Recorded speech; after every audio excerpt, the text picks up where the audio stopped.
ak jàmm xaw ma ko liggéeyul waaye nag Macky Sall moo ngi ci tànk liggéey bu baax a baax ubbil yéenekaay bi di Source A port bu Ndayane nag ni ki démb lañ doon amal tegam xeer bu njëkk ba nag yéenekaay bi ne lañ ca war a dugal ci ay milliards mu ngi war a toll ci ñetti junniy milliards loolee nag la ñu teg ci table ba ubbil yéenekaay bi ne lancement travaux yooyu nag ni ki démb lañ ko amal nag xayma ba ñu def ci boobule projet nag la mu xamle rek moo di wàllum chômage moom lu ci bëri nag daanu ko faj ci boobule port ndax lu mu néew ne nag lu tolloo ko 25 000 emplois daanu fa mun a xëy nag ci jamono ji nga xamante ni moom la ñu am ci phase bu njëkk bi ñetti phase la waaye itam ñoo ngi nisal rek lu tolloo ko 100 jàpp 250 000 emplois yoo xamante ni à long terme lay doon état bu Sénégal nag moom actionnaire la ci tolloo ko téeméer boo jël rek ñeen fukk ya DP wóot nag 60% yi la dal dee am port bu Ndayane boobee nag ñu war a taxawal nag ni ki démb tegum xeer ba ñu amal ko nag Macky Sall moo ngi dalal xel bu baax a baax ñi nga xamante ni ñoo nar a loru ci yooyu lay liggéey nag ñu duppee leen les impacts Macky Sall dalal na seen xel bu baax ne nag lépp la warloo ak ñoom daanu ko mën a def loolee nag yéenekaay bi di L'As Quotidien moom la xëy fësal Les Échos yéenekaay ci lancement boobee nag la xëy ni ki démb nag tax mu duppee ko nii port de Ndayane le plus grand investissement privé du Sénégal nee na Sénégal ba mu doonee Sénégal ak léegi investissement privé ba mu bës a def nag bii moo ci gën a rëy ni ki démb lañ ko doon amal port bu Ndayane boobee nag jàppuleen nag ci surface ba ñu ko lal toll na ci 1200 hectares ci 410 milliards yoo xamante ne ci ñeenti at lañ koy amal état bu Sénégal nag actionnaire à 40% ñetti junne ci emploi nag ñoo ngi koy xaarandi ci yooyu la liggéey nag impacté moom nee na daan leen fay laata njeextalu weeru février loolee nag yéenekaay bi moom ko xëy fësal bés bi le jour nag ci lancement futur port bu Ndayane boobee nag la dal dee xëy nag lu tolloo ko 3000 milliards lañ ci war a dugal yéenekaay bi ne loolee rek nag war na mun a tax nag Sénégal gis ci boppam bu baax a baax waaye port bu Ndayane boobee nag war na itam mun a yokk bu baax li nga xamante ni si moo di transaction portuaire bu fekkente ni projet boobee moom yegg si na à bon port lataalu président de la république ak ci tegum xeer ba nag moo ngi ne fang yéenekaay bi lii quotidien ñëw rek di ko diggal te naan nag investissement bu Sénégal mu sa def ci wàllum privé nag bii moo ci gën a ngande Sénégal actionnaire la ci 40% 410 milliards nag ci phase bu njëkk bi yéenekaay bi ne nag ñeenti yoon nag la port boobee nag gën a rëy bu Ndakaaru 100 emploi ñoo ngi koy xaarandi ci boobu le port yéenekaay bi nag lii quotidien loolee la xëy fësal ci inauguration boobee nag l'info yéenekaay la mu ca gis moom gisul nag leneen la muy nga xamante ni si tànki Macky Sall tànk yooyu yëpp tànk campagne na ngir élection locale yi ñu dal dee dëgmal l'info yéenekaay noonu la gisee le soleil yéenekaay ne nag tegum xeer bu njëkk nag ci port bu Ndayane boobee Sénégal nag teg na gëtam fuur gën a rëy maanaam lu rëy rek la bëgg ci réewum Sénégal ndax plateforme boobee dina tax rek Sénégal jëlaat place am ci leader di wàllum port nag foofee ci sous région ba superficie ba nag toll na ci 1200 hectares boobu le port bu Ndayane nag dina am terminal boo xamante ni daanu fa mun a wàcce ay conteneurs yu bare bari surface ba ñu ko tabax nag toll na ci 300 hectares le témoin dikkaat ak ñu nag milliards yu bari yi nga xamante ni waa douane daal dinañ koy mobiliser yéenekaay bi ne 1117 milliards dañu mobiliser ci atum 2021 nee na seen record boobu dàq na mbooleem record boo xamante ni amoon na fi seen naataangu ne jiitu woon yéenekaay bi ne performance bu exceptionnel boobee nag gonek ak colonel Abdourahmane Dieye nag ñoo ko def nag dépassé li fi woon ci atum 2020 bu tolloo nag 158 milliards de francs CFA loolee nag yéenekaay bi ne donte nag contexte international bi nag daanaka newul ñoŋ nag waaye itam ñu ne déet pandémie bi corona bi nag dal dee ëlëm lool askan wi ak yokkute bi nga xamante ni daana yokku nañ ko ak lu ñeel wàllum fret bi nag loolee taxul nag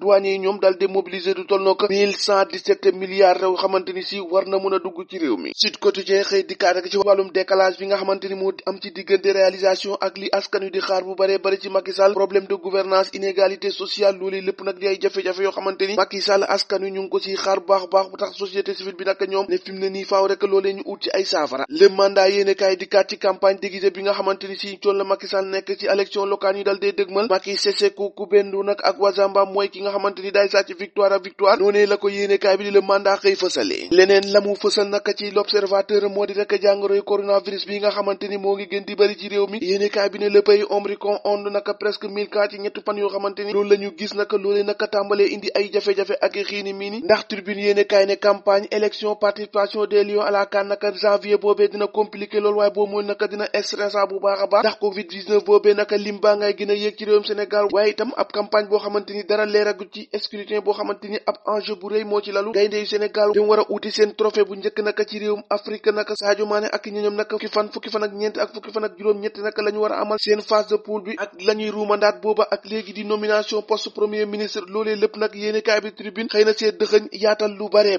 la ñu war a yaatal boo léegi kay te kenn waxu ci enquête yéene kaay xëy na wax ci finance publique nag overdose boo xamante ni moo jëm ci wàllum scandale loolee la yéene kaay bi xëy fësal ne SICAP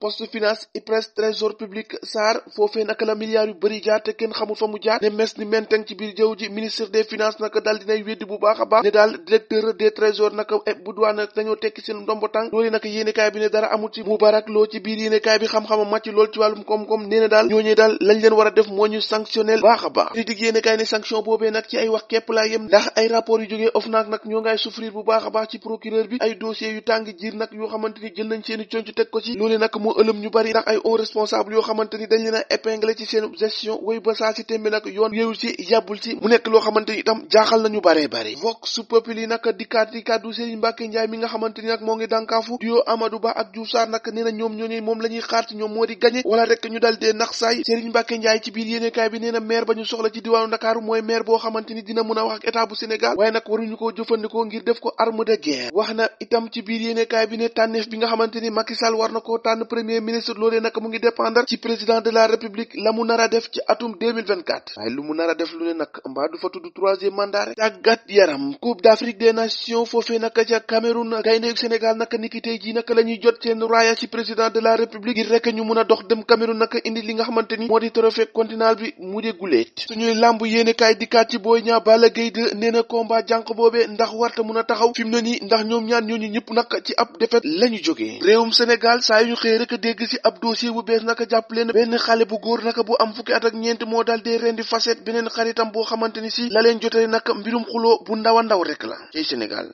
saa yu ñu xëy rek lu bees tey lii jaa ngeen jëf bu ëllëg